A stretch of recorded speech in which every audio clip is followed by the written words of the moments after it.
بسم اللہ الرحمن الرحیم۔ روزے کی حالت میں غسل کرنے کا حکم۔ اگر کسی پر غسل فرض ہو تو روزے کی حالت میں غسل کرنا بالکل درست ہے، البتہ بعض لوگ یہ سمجھتے ہیں کہ ایسے غسل میں چونکہ غرارے کرنا اور سانس کے ذریعے ناک میں پانی چڑھانا فرض ہے تو روزے کی حالت میں اس فرض پر عمل کیسے کیا جائے؟ یہ دراصل ایک غلط فہمی ہے، اس لیے پہلے اصل مسئلے کو سمجھنا چاہیے۔ مسئلہ یہ ہے کہ ایسے غسل میں کلی کرنا اور ناک میں پانی ڈالنا تو فرض ہے، البتہ غرارے کرنا اور ناک میں پانی سانس کے ذریعے اوپر تک چڑھانا فرض نہیں، بلکہ یہ اس شخص کے لیے سنت کے درجے میں ہے جو روزے دار نہ ہو، اور جو روزے دار ہو اس شخص کے لیے ایسے غسل میں غرارے کرنے اور ناک میں پانی چڑھانے کا حکم نہیں، بلکہ روزے دار شخص کے لیے اصل حکم یہ ہے کہ وہ اچھی طرح کلی کرے اور اچھی طرح ناک میں پانی ڈالے تو یہی کافی ہے، اس سے فرض ادا ہو جاتا ہے۔ بحوالہ فتاوی رحیمیہ۔ کن صورتوں میں روزہ نہ رکھنے کی اجازت ہے؟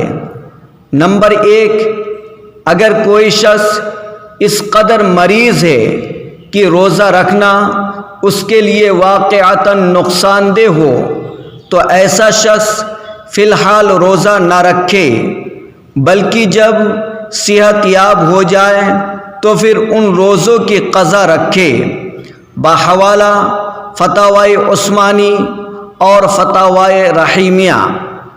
نمبر 2، اگر کوئی عورت حاملہ ہو یا اپنے بچے کو دودھ پلاتی ہو اور روزہ رکھنا اس کے لیے یا اس کے بچے کے لیے نقصان دہ ہو تو ایسی صورت میں روزے نہ رکھنے کی اجازت ہے، بعد میں ان کی قضا رکھ لے۔ بحوالہ فتاوی رحیمیہ۔ نمبر 3، جو شخص 48 میل یعنی 77.25 کلومیٹر یا اس سے زیادہ مسافت کے سفر پر ہو تو اس شخص کے لیے روزہ نہ رکھنے کی اجازت ہے، بعد میں اس کی قضا رکھ لے، البتہ اگر سفر میں تکلیف کا سامنا نہ ہو تو روزہ رکھنا بہتر ہے۔ بحوالہ فتاوی عثمانی فتاوی رحیمیہ۔ نمبر 4، اگر کسی شخص نے مرض کی وجہ سے روزے نہیں رکھے، پھر صحت یابی سے پہلے ہی اس کا انتقال ہو گیا، اسی طرح مسافر نے سفر کی وجہ سے روزے نہیں رکھے اور پھر مقیم ہونے سے پہلے اس کا انتقال ہو گیا اور ان روزوں کی قضا رکھنے کا موقع نہیں ملا، تو ان دونوں صورتوں میں ان کے ذمے قضا بھی واجب نہیں، فدیہ بھی واجب نہیں، اور نہ ہی ان کے لیے وصیت کرنا ضروری ہے۔ بحوالہ بہشتی زیور۔ خواتین کے لیے ماہواری اور نفاس کی حالت میں روزے کے مسائل۔ نمبر 1، عورت کے لیے حیض و نفاس کی حالت میں روزے رکھنا جائز نہیں۔ ان ایام میں جتنے روزے نہ رکھے ہوں ان کی قضا رکھنا ضروری ہے۔ بحوالہ فتاوی رحیمیہ۔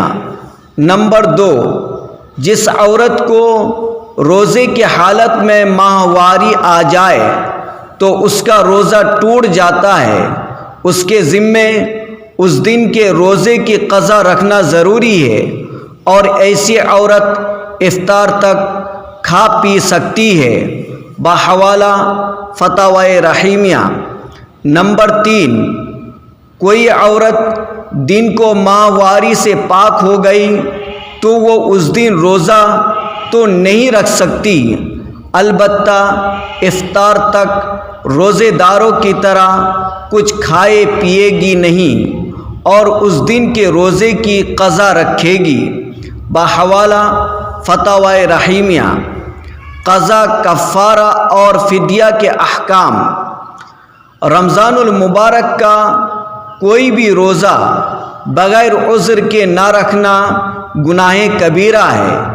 اس روزے کی قضا لازم ہے، البتہ کفارہ واجب نہیں۔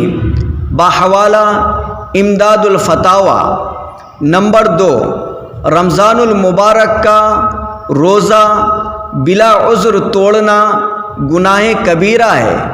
اس روزے کی قضا بھی لازم ہے اور کفارہ بھی، البتہ رمضان کے علاوہ دیگر ایام کے روزے توڑ دینے سے صرف قضا لازم ہوتی ہے، کفارہ نہیں۔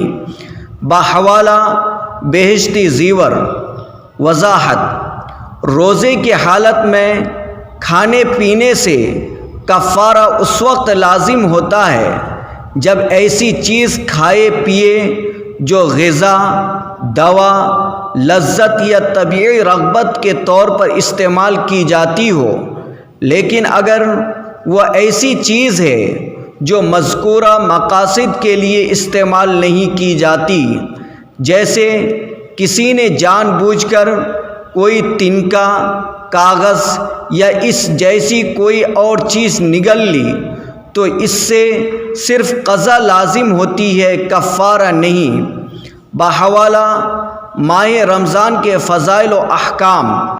نمبر 3، ایک ہی رمضان میں کئی روزے بلا عذر توڑ دیے تو سب کی جانب سے ایک کفارہ بھی کافی ہے، البتہ قضا رکھنا تو ہر ایک روزے کا ضروری ہے۔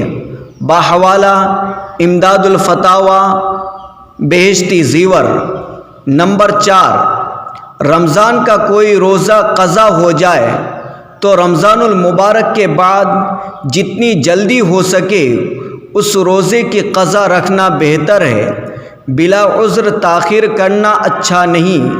اگر کسی وجہ سے اگلے رمضان تک بھی یہ روزہ نہ رکھ سکے تو اس سے اگلے سال رکھ لے۔